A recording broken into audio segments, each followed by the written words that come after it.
زەردەشتیەکان ئاینی گێتی و ژیان مێژوونووسی گریک بلوتارک دەڵێت لا توێژینەوەکانمان لە شارە مێژوویەکان دەگەیشتینە زۆر شار کە خوێندنگای یان شورە یان قەڵایان نەبوو بەڵام هیچ کاتێک نەگەیشتینە شارێک کە پەرستگای نەبوو بێت ئەمە ڕاستێتی ئامادەیی ئاینیە لای تەواوی مرۆڤەکان لە کۆنەوە تا ئەمڕۆ هاوکات کۆمەڵناسی فەڕەنسی ئەمیل دۆرکهایم دەڵێت مرۆڤایەتی لە قۆناغە سەرەتایەکانیشدا لە چواردەوری تەوتەم یان پیرۆزیە کۆبۆتەوە و هەر نەتەوەیەک خاوەن کۆمەڵێک تەوتەم و پیرۆزی خۆی بووە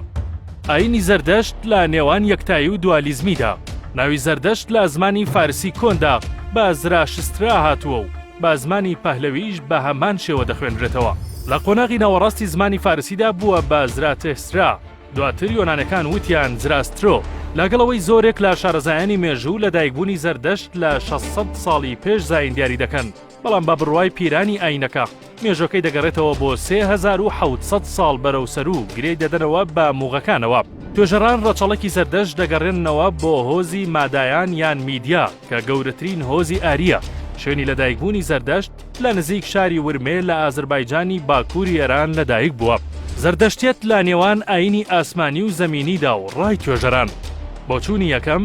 ئاینی زەردەشتی ئاینێکی ئاسمانیە دەڵێن زەردەشت دوای دابڕانێکی زۆر بە مەبەستی پاکبوونەوە لە خەڵک دوور دەکەوێتەوە بەرەو چیاکان پرۆژێک لە بەرەبەیاندا لە سەر ڕووباری دایتی لە ئازربایجان ویستی بە مستێک ئاو دەموچاوی بچوات بەڵام کە سەری بەرز کرد پیاوێکی بە سیمایەکی ڕازاوە و سپیەوە بینی کە گۆچانێکی لەدەست بوو بەرەو ڕووی زەردەشت هات زەردەشت لێی ڕاما و هەستی بە دۆخێکی نائاسایی کرد ئەو کەسە لە زەردەشت نزیک بووەوە تا ئاستێکی وا کە دەنگیان بگاتە یەکتر و دەستی کرد بە قسەکردن و وتی من بۆ هۆمانۆی گەورەی فریشتەکانم بەڕسمی ڕەوانە کراوم تا ببیتە هاوڕێم بەرەو لای خوددا تا لەوێش کۆداری پێ ببەخشرێ زەردەشت وەڵامی دایەوە و ئامادەی خۆی دەربڕی فریشتەکە زەردەشتی برد بۆ لای خوددا بە زەردەشتی وت کە وەک پەیامبەر دەستنیشانی کردووە زەردەشت دواتر دەستی کرد بە بانگەواز و لە 10 ساڵی یەکەمی بانگەوازەکەیدا کەس باوەڕی پێ نەکرد دواتر ئاسۆی بەردەمیر و ناکبۆ وەک یەکەم کەس باوەڕی هێنا ئامۆزاکەی بوو بە ناوی میتیوما پاشان لایەنگرانی زیادیان کرد دوای تەوابوونی پەیامی زەردەشت لە تەمەنی 42 ساڵیدا خوددا دەستوریدا بە زەردەشت بچێت بۆ لای گشتاسپی پاشا کە ئەو کات پایتەختی دەسەڵاتەکەی لە شاری بەڵق بوو زەردەشت کە گەیشتە گشتاسپ و کتێبی ئاڤێستای پێدا وتی من پێغەمبەری خوددام و بۆ لای تۆ هاتووم پەروەردگاری خاوەن شکۆ و عیززەتمەند داوای لێکردوویت ئاینی ئەو پەسەند بکەیت و بە تۆ ناگونجێت بێ ئاین بیت و مڵکەکەت بەبێ شەریعەتی ئیلاهی بێت شاگشتاس بانگەوازەکە قبول دەکات و زەردەشت وەک پێغەمبەر و ئاڤێستاش وەک کتێبی ئاسمانی دەستنیشان دەکات باپێی ساڵنامەی هیند و ئێرانی نوێ کە لە ناوخۆیاندا کاری پێدەکرێت زەردەشت لە ساڵی 48 تەمەنی بانگەوازەکەیدا لەگەڵ 72 شوێنکەوتەی لە ناو دەبرێت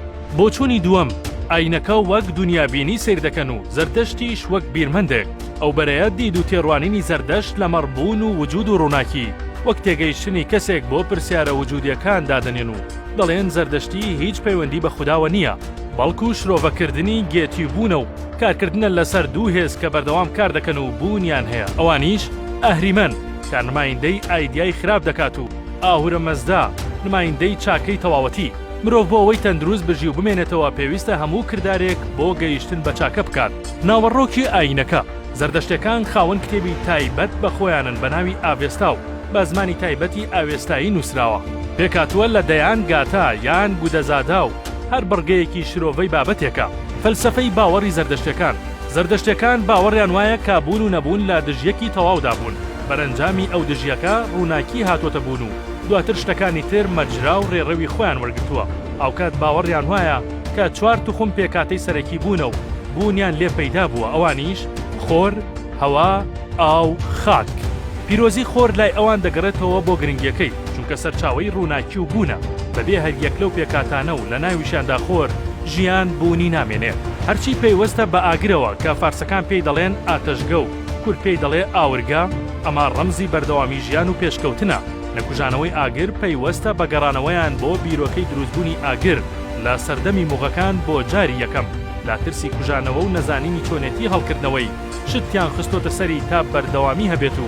نەکوژێتەوە ئەمە زیندوو هێشتنەوەی ئاگری بە دوای خۆی داهێناوە و تا ئەمڕۆژ لە ناوەندەکانیان ئاگر دەگڕێت هەرچی پاشماوەی ئاگرەکە بوو بۆ خاوێنکردنەوە بەکاریان دەهێنا بەشێکی تر لە باوەڕەکانیان با شاراوەیی ماوەتەوە چونکە بەستراوەتەوە بە زمانی کۆدی ئاینەکەوە کە هەمیشە کەسایەتی ئاینەکانیان کە پێیان دەوترێ پیر بەوە تاوانبار دەکرێن کە کۆد بۆ مەرامی خۆیان بەکاردێنن و ئاینەکە بەرەو ئەو فەلسفەیە دەبن کە خۆیان مەبەستیانە. سێ بنەما سەرەکیە پەروەردەیەکەی زەردەشت کە وەک کلیلی داخڵبوونی ئاینەکەن پێکدێن لە ئەندێشەی باش، گفتاری باش، کردداری باش. ئەمانە بە دوای یەکتردا دێن و مرۆڤ بۆ ئەوەی کردداری باش بێت پێویستە گفتارەکانی باش بن و هەموو گفتارێکی باشیش زادە و بەرهەمی ئەندێشەی باشە. تەنانەت وەک ڕەمزی ئەو سێ بنەمایە پشتوێن لە ناو کوردەکاندا کە بە سێ گرێ دەبەسترێت گرێدراوی هەمان فەلسفەیە و مۆرکی زەردەشتەکانە. نوێژکردنی زەردەشتەکان باپێی سەرچاوەکان زەردەشتەکان 5 نوێژیان هەیە و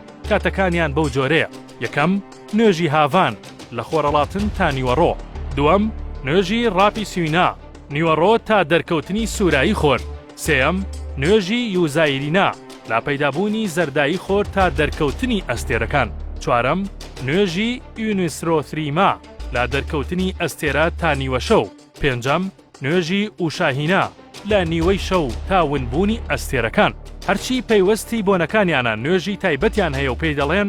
نوێژی ترۆسروتیان. تا ئێستا کۆنترین ئاتەشگەکانیان دەکەوێتە سنووریێران و باشووری کوردستان. ئەو ئاتەشگەی باشووری کوردستان دەکەوێتە شارۆچکەی دەربەندیخان و مێژۆکەی دەگەڕێتەوە بۆ سەردەمی ساسانیەکان. لێکچوونی بیرۆکەکان لە ئاینەکاندا تا ئەندازەیەکی زۆر لە یەکترەوە نزیکە و چەشنی ئەو درەختەیە کە حەلاج دەڵێ هەموو ئاینەکان یەک قەدیان هەیە بەڵام لە لقدا جیاوازن.